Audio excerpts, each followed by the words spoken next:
V današnjih vesteh. Danski parlament legaliziral tišino.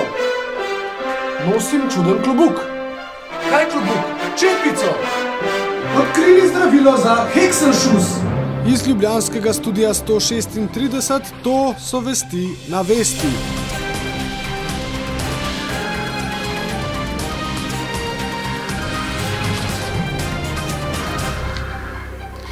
Kampanja Slovenske ljudske stranke za državnozborske volitve bo pozitivna. Temeljila pa bo na neposrednih stikih z volivci, je dejal predsednik stranke Bojan Šrot. Denis ga je vprašal, ali morda razmišljajo o izdajanju brezplačnika. Mi nismo tako bogata stranka, da bi lahko imeli svoj brezplačnik, mi še svoje strankino glasilo, ki ga izdajamo svojim članom za računom. Ampak to ni smešno. To je žalostno. Predsednik socialnih demokratov Borut Pahor se je odzval na nekatera ugibanja o tem, ali bi lahko prihodnjo vlado sestavila tudi stranka, ki ne bi dobila relativne večine na jesenskih volitvah. Gre za zelo nevarno iluzijo.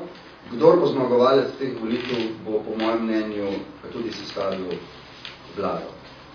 Zato je edini odgovor na edino vprašanje, ki ga vem, da moramo zmagati v teh volitvah, če želimo spremeniti slovensko vlado.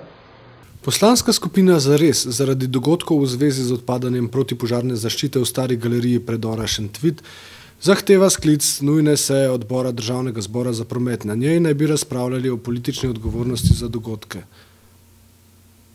Dajmo se še malo pogovarjati. Dajmo kakšno reči. Dajmo se malo pomeniti. Dajmo reči, a ste bili vi, ne? Dej.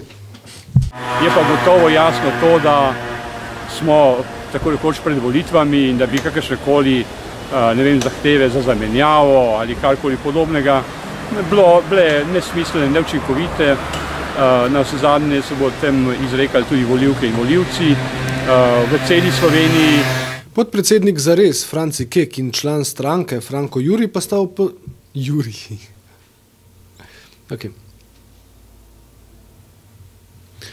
Podpredsednik Zares Franci Kek in član stranke Franko Juri pa sta opozorila na še vedno tleči problem plinskih terminalov, ki si jih želi Italija postaviti v Tržaškem zalivu.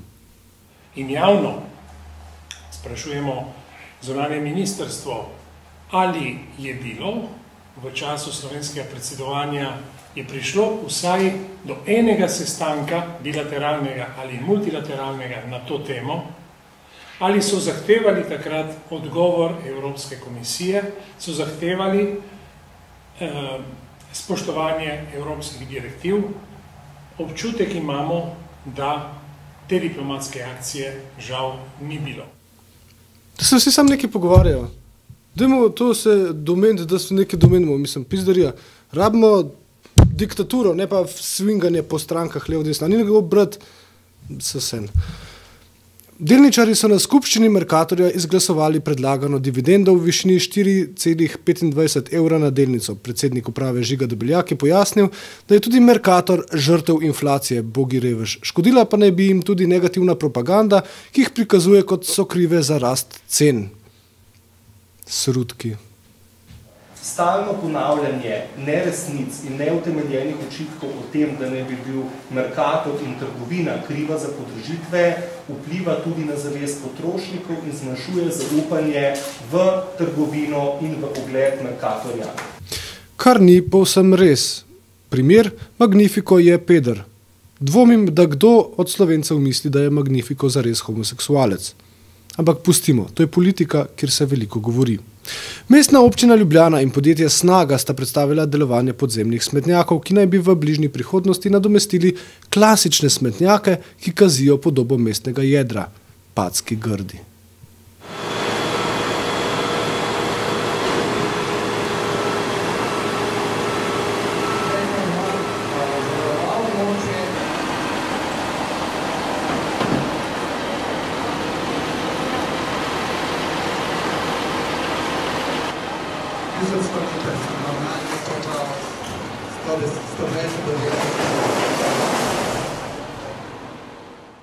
O predvolilni tekmi v ZDA, Urh Maček zaslišuje Mitjo Meršola.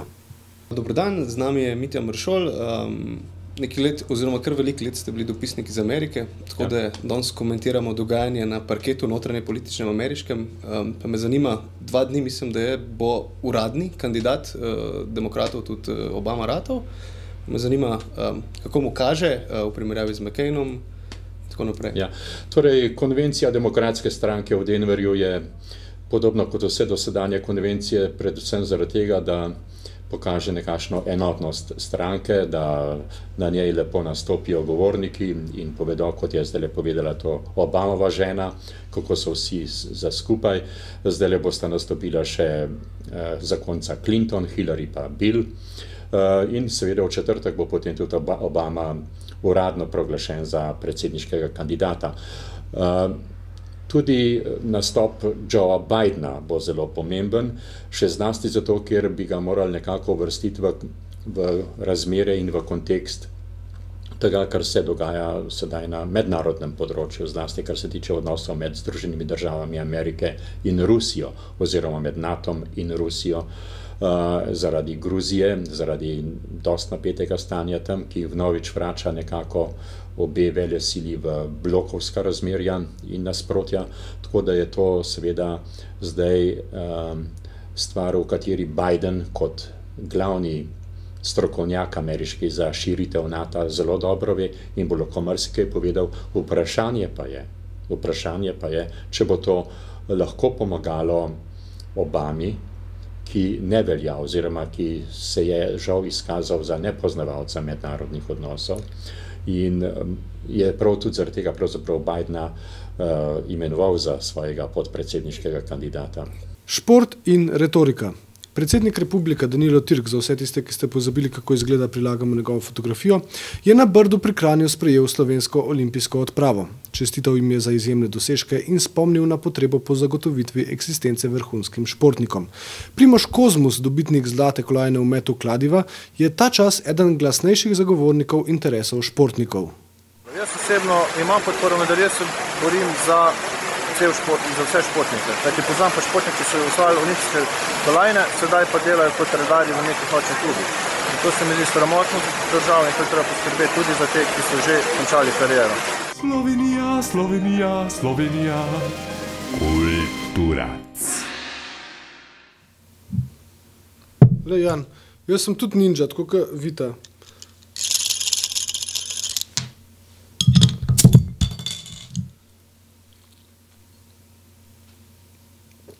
A nisem kul?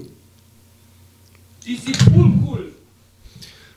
Na Vesti po poletnem oddihu nadaljujemo z našo glasbeno oddajo Švic mikrofona. Jutri bomo tako v studiu 141 tukaj na Poljanski 6 snemali 22. oddajo, v kateri bomo gostili blues jazz zasedbo Živel je mož. Pridite, začnemo točno ob 20.